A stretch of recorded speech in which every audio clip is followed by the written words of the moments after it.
Imaginez-vous vous réveiller un matin dans un monde où chaque loi, chaque décision, chaque politique gouvernementale est élaborée non pas par des humains, mais par l'intelligence artificielle. Pas de président, pas de sénateur, pas de parlement. Juste des lignes de code et des algorithmes gérant tout, des impôts aux soins de santé en passant par la défense. Au premier abord, cela ressemble presque à un rêve. Un gouvernement sans corruption, sans ego, sans parti pris. Mais est-ce vraiment si simple? À quoi ressemblerait la réalité si l'IA dirigeait le monde? Commençons par le commencement. Les gouvernements d'aujourd'hui sont des réseaux complexes de comportements humains, rythmés par la politique, les négociations et souvent le chaos. Chaque décision prend du temps. Il y a des disputes, du lobbying, des intérêts personnels et des pressions publiques. Imaginez maintenant remplacer tout cela par des systèmes d'IA capables d'analyser des milliards de données en quelques secondes. Imaginez des politiques fondées uniquement sur la logique, les statistiques et les résultats. Efficace, non? Un gouvernement IA n'aurait besoin ni de sommeil, ni de vacances, ni de fonds de campagne. Il ne se mettrait pas en colère. Il ne garderait pas rancune. Il analyserait tout, des données climatiques aux performances économiques, pour faire des choix qui, théoriquement, profiteraient à tous. Les impôts pourraient être optimisés instantanément grâce à des données économiques en temps réel. Les ressources de santé pourraient être réparties de manière juste et précise. Les routes pourraient être réparées avant que la circulation ne s'engorge. Et des décisions qui prennent habituellement des mois pourraient être prises en quelques millisecondes. Mais voilà le hic. Les humains ne sont pas que des données. Nous sommes des émotions, des expériences et des contradictions. Et les gouvernements ne sont pas que des systèmes de règles, ce sont des systèmes de valeurs. Alors, qui décide des valeurs que l'IA doit suivre? Qui écrit le code qui définit ce qui est juste ou bien? Car derrière chaque algorithme, il y a un programmeur. Derrière chaque modèle, il y a un ensemble de données. Et ces choses ne surgissent pas de nulle part. Elles sont façonnées par des choix humains. Prenons un exemple. Imaginons qu'un gouvernement géré par l'IA gère l'économie. On lui ordonne de maximiser la productivité et de minimiser le chômage. C'est une excellente idée, jusqu'à ce qu'il commence à automatiser les emplois plus vite qu'il n'en crée de nouveaux. Soudain, des millions de personnes se retrouvent au chômage. Mais techniquement, l'économie est efficace. L'IA verrait-elle cela comme un problème? Ou calculerait-elle que la productivité globale est en hausse et qualifierait-elle cela de succès? Cela dépend entièrement de ce qu'elle a été programmée à valoriser. Imaginez maintenant des élections. Dans un monde régi par l'IA, en aurions-nous vraiment? Les gens voteraient-ils encore? Ou l'IA déciderait-elle simplement de ce qui est le mieux en fonction des données? D'un côté, on pourrait soutenir qu'une gouvernance basée sur les données éliminerait le populisme et les mauvaises décisions émotionnelles. De l'autre, cela signifierait la fin de la démocratie telle que nous la connaissons. Plus de campagnes, plus de candidats, plus de débats politiques. Juste des machines optimisant la société comme un problème mathématique. Mais les humains ne sont pas des problèmes mathématiques. Et la justice? L'IA pourrait analyser des millions d'affaires judiciaires passées pour prédire des résultats équitables. Elle pourrait éliminer les préjugés raciaux, les incohérences ou les erreurs humaines dans les condamnations. Mais que se passe-t-il lorsque les données dont elle tire des leçons sont déjà biaisées? Que se passe-t-il si le système commence à refléter les inégalités qu'il était censé effacer? Et si un juge IA rend une mauvaise décision, à qui faire appel? À une autre IA? Ensuite, il y a la surveillance. Pour gouverner efficacement, l'IA aurait besoin de données. Beaucoup de données. Cela implique une surveillance constante des citoyens, leurs habitudes, leurs dépenses, leur localisation et même leurs émotions. La vie privée pourrait disparaître complètement au nom de l'optimisation. Vous n'enfreindriez jamais la loi, car l'IA prédirait les crimes avant qu'ils ne soient commis. Mais vivre dans un monde où chaque mouvement est suivi, ce n'est pas de la liberté, c'est du contrôle. Une société parfaitement sûre ne serait peut-être pas une société libre. Certains diront que c'est toujours mieux que des gouvernements corrompus ou des bureaucraties inefficaces. Après tout, l'humanité a commis de nombreuses erreurs. Guerre, pauvreté, injustice. Il est peut-être temps de passer le relais à quelque chose de plus intelligent. Mais l'IA peut-elle vraiment comprendre ce que signifie être humain?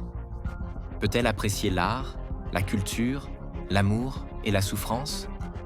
Ou les considérerait-elle comme du bruit dans les données?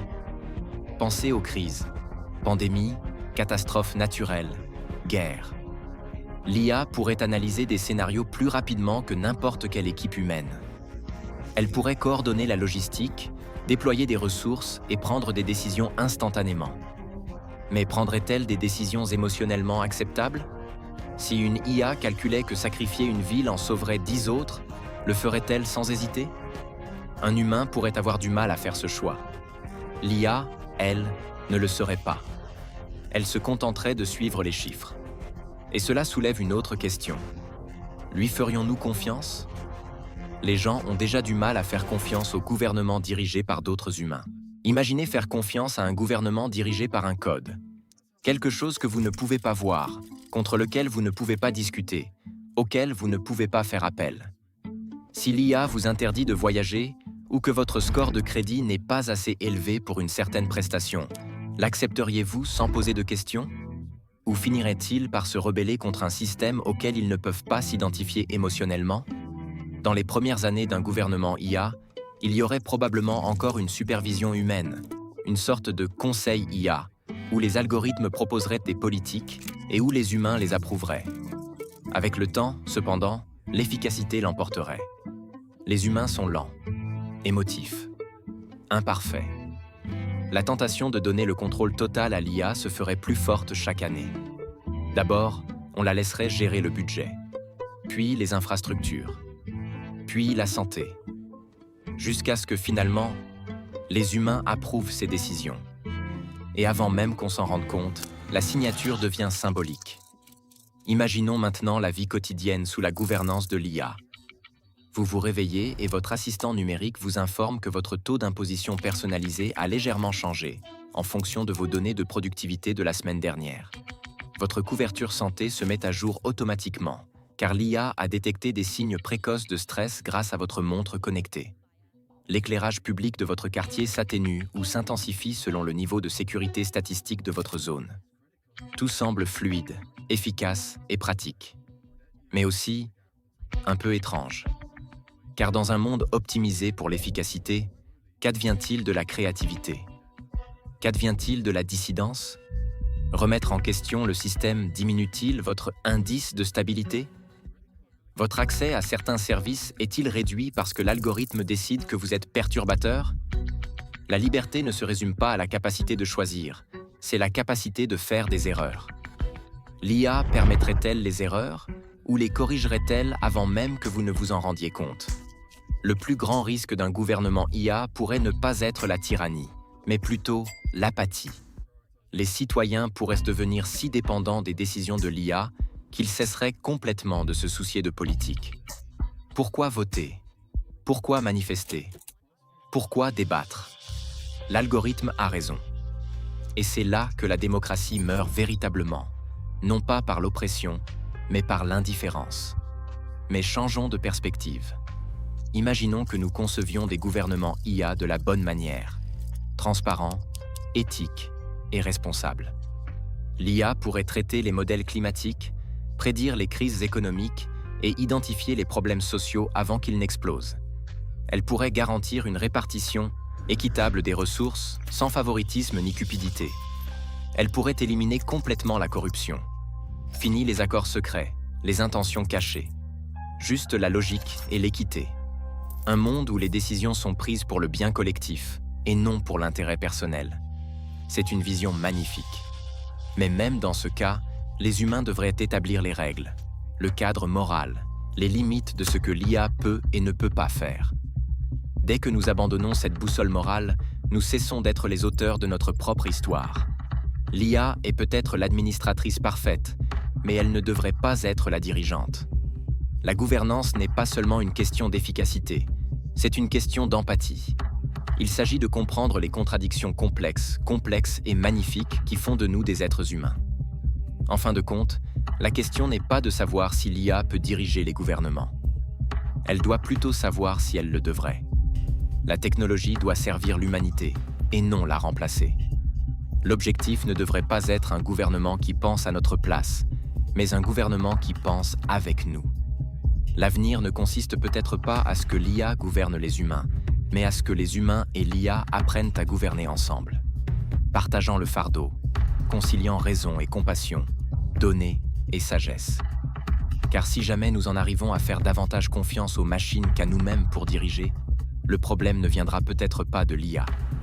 Peut-être que le problème viendra de nous. Alors, qu'en pensez-vous? Un gouvernement basé sur l'IA créerait-il un monde parfait ou un monde parfaitement contrôlé? Pourrions-nous vraiment vivre dans une société où le code impose les règles et où les humains se contenteraient de les suivre? Ou perdrions-nous quelque chose de plus profond, quelque chose qu'aucun algorithme ne pourrait jamais remplacer? Si vous avez apprécié cette exploration du « Et si l'IA dirigeait le monde ?», n'hésitez pas à cliquer sur « J'aime » et à vous abonner pour découvrir chaque semaine d'autres scénarios « Et si » hallucinants. Et partagez vos impressions dans les commentaires. Feriez-vous confiance à un gouvernement IA ou lutteriez-vous pour que les humains restent aux commandes? Voyons ce que vous en pensez, car l'avenir est peut-être plus proche qu'on ne le pense.